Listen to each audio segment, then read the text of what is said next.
I'm Ryan. And I'm Reed. And this is the BlyktCast Fusion. Ah!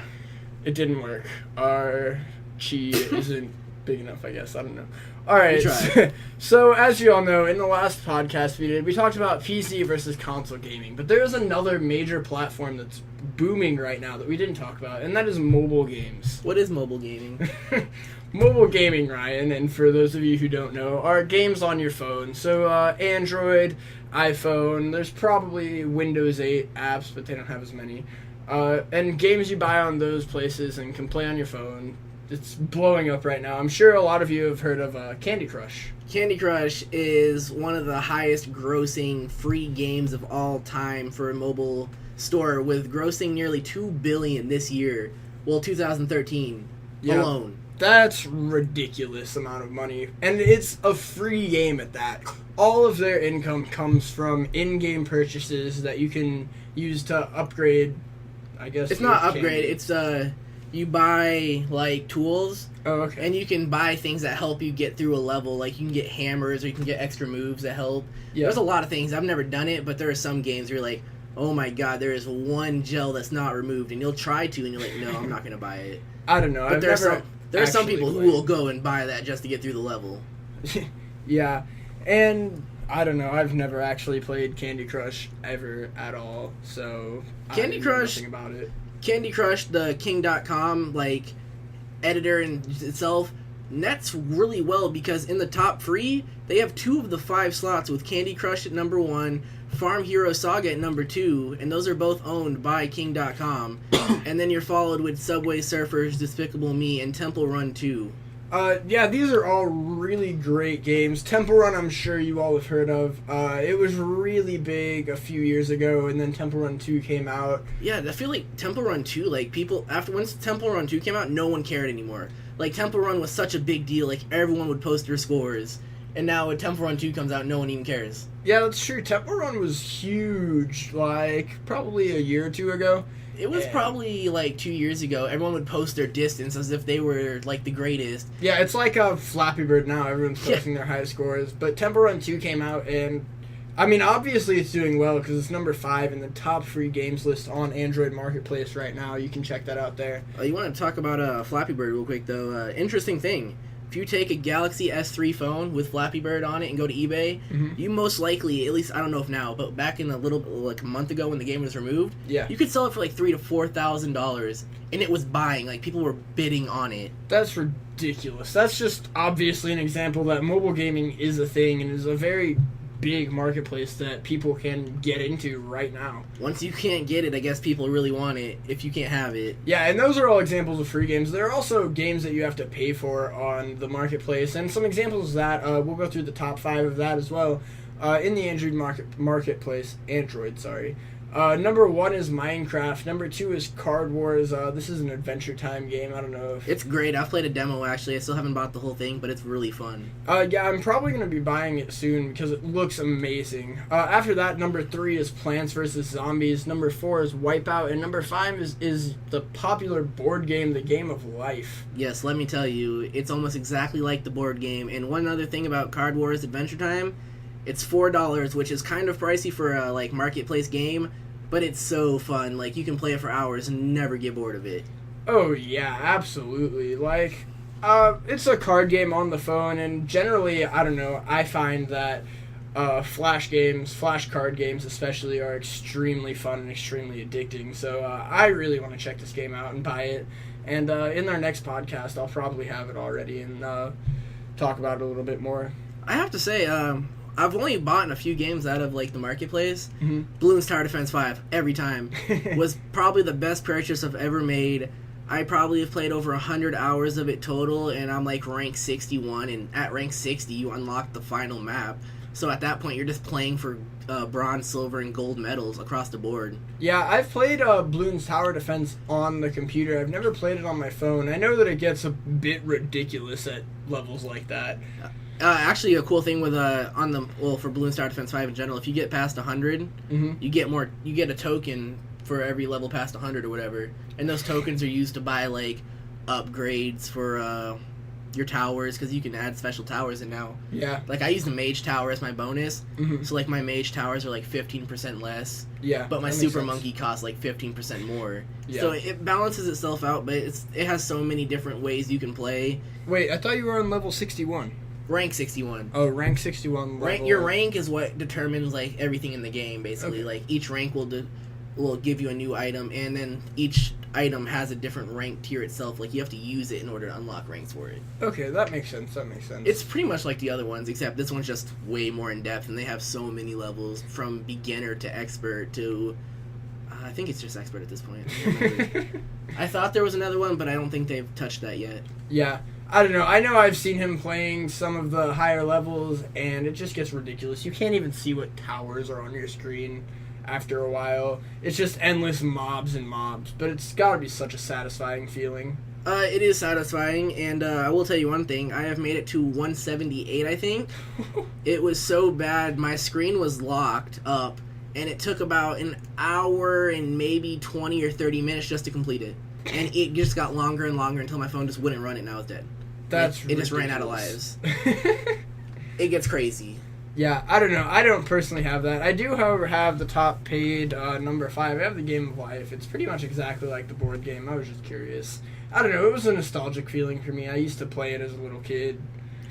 I was into Candy Crush because everyone I knew was playing Candy Crush at the time, so I thought I'd get it. Let me tell you something. I get mad at a lot of things, yes. I don't get mad at a lot of mobile games. Candy Crush is one of those games where you can't do anything but get mad at it when you spend life after life after life on the same level for months because you just don't get the right moves to win it in the end. Yeah, and I don't know. I've played 1 or 2 levels, and I know that even those that I played were ridiculously frustrating. But I think that's part of what attracts people to mobile games, honestly. Yeah. I think also the good thing with Candy Crush is they allowed for so much, like, time to be spent into it. Like, it doesn't cap, it caps, but at 500. Yeah. And my best right now is, like, in the 50s. And I know people who are in their 200s, 300s, and I don't understand how they do it. Because I'm sitting here, like, I've just spent the last 50 lives on this one level, and you guys are off in space. But it's a game that has so much, like, playtime availability to kill time. And that's, I think, what attracts people to it so much, is it's just a time killer. Yeah, absolutely. And I think that's a big part of mobile games. It's something that you can do anywhere. Almost everybody has their smartphone on them if they have one. And a lot of times you're sitting on the bus or in class or whatever you happen to be doing and just need to blow some time. These mobile games are a great way to do that because, for the most part, you can just kind of pick up and start wherever you want. You don't have to, like a lot of console and PC games, make it to a save point or have, your laptop or console on you. You can just pick it up, go whenever, wherever. One thing I do have to say about that, if you do take my recommendation to maybe get, like, Bloons Tower Defense 5, don't play it in class. You're guaranteed not to do well in that class. I've experienced it firsthand. It gets pretty into it. You get into the zone and you don't pay attention to class anymore and you don't want to stop because getting the gold medals, it takes a couple of rounds and then you want to keep going, and it's not good for class. Like, there are times to play it and class is not one of them. So if you're in college or high school and your professor, teacher, whatever you call them, is lecturing, don't sit there and play games. You're going to do badly in class. Well, see, in college, they don't care if your phone's out, and I think that's what's really bad. Like, in high school, you had to, oh, no, teacher's going to see me, and hide it. College, I could be at the teacher's desk still playing it while he's looking over my paper, and he wouldn't care. Yeah, absolutely. That makes it... But that's one of the great things about mobile games, actually, is that you can do that. You don't have to have your it's open laptop out. You don't have to bring your desktop or, 360, PS3, PS4, Xbox One. I agree, and I think one of the main things I really like about mobile gaming is car trips. Oh, man, that's actually a really good point. If you're going on a road trip or a train ride, any long ride, plane ride even, you can sit there and play on your phone. Phones generally have a pretty long battery charge. And, you have car chargers. On the train, they actually have, like, jacks to plug in on the train by your seat, and it's really awesome. That's cool. But, no, I have a train. I don't have a train. But I have a trip coming up to Texas at the end of this month, and in May, I'm going to Maine. So you have to imagine I'm going to love mobile games on my phone and everything else in between, because Maine's about a 24-hour trip. Texas is only 13, 14. but they're still lengthy enough if you're not driving that you're going to want to do something to kill the time. Oh, yeah, absolutely. I'm traveling all of the time for school to different campuses and stuff, and every weekend, every other weekend, we have, 6, 8, 10, 12-hour car rides to just blow time. It's horrible.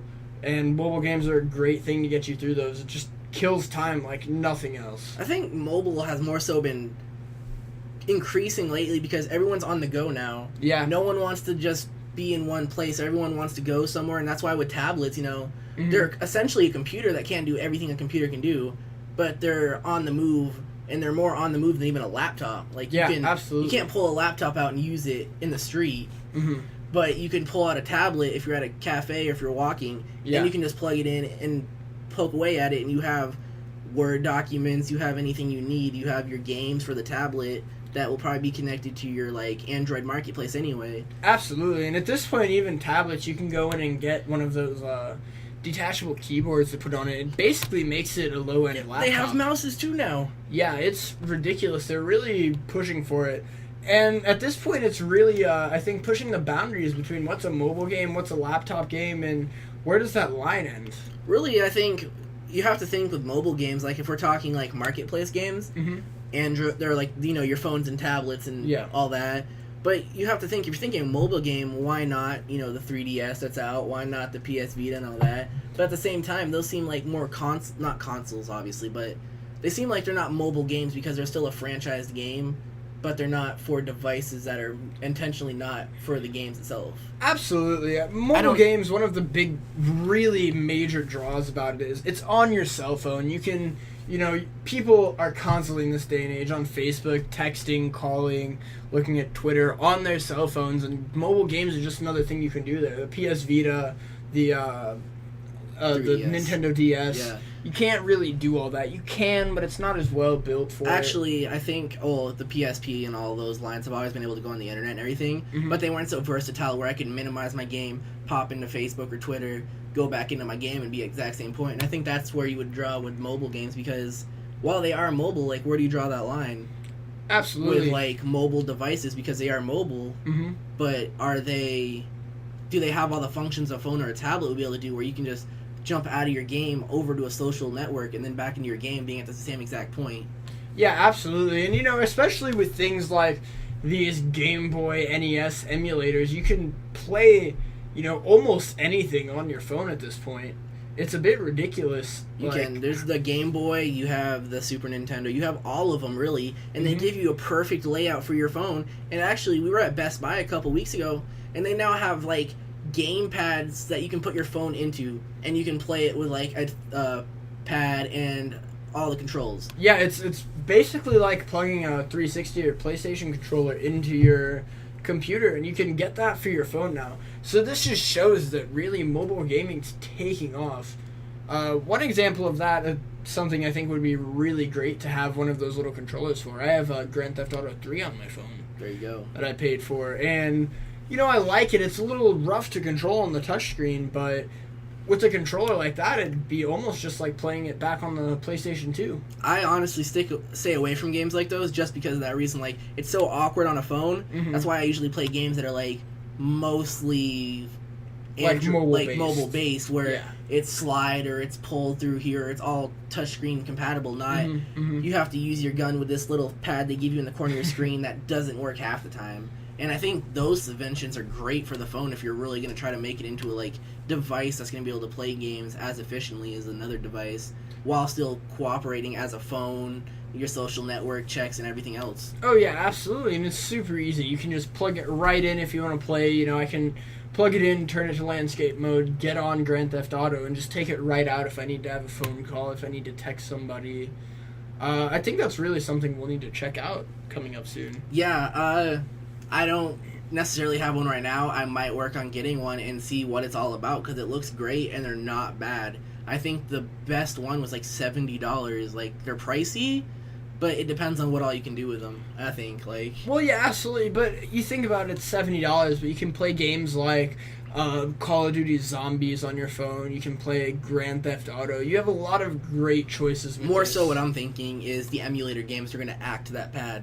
all games that were emulator based that required a controller that you're no longer going to have to use the pad on the screen, you can use in that controller. And I think that's what's going to really hit it for me if that works like that. Absolutely. And the design almost reminds me of a Game Boy Advance. It's kind of blocky, but... They do have the one that looks like a PSP too, like the whole middle frame's cut out and you can stick it in, but then it's like on the side like that. And I think that's more like the PSP frame. Mm-hmm. But they do have ones just like how he explained that were for the Android. The one that was long-wise was for the iPhone. Mm-hmm. The other one was for either Android only or it was for both, but I knew it was Android specifically for that one. Yeah, absolutely. And, you know, this is a industry that's really kicking off lately with the success of things like Temple Run and Candy Crush, and these companies making a whole ridiculous amount of money off of these things. People are really starting to look at mobile gaming as a serious industry. And of course, you know, there are people who are making new games constantly that, you know, and people don't see. And if there's a game out there that you guys personally play that doesn't make it in like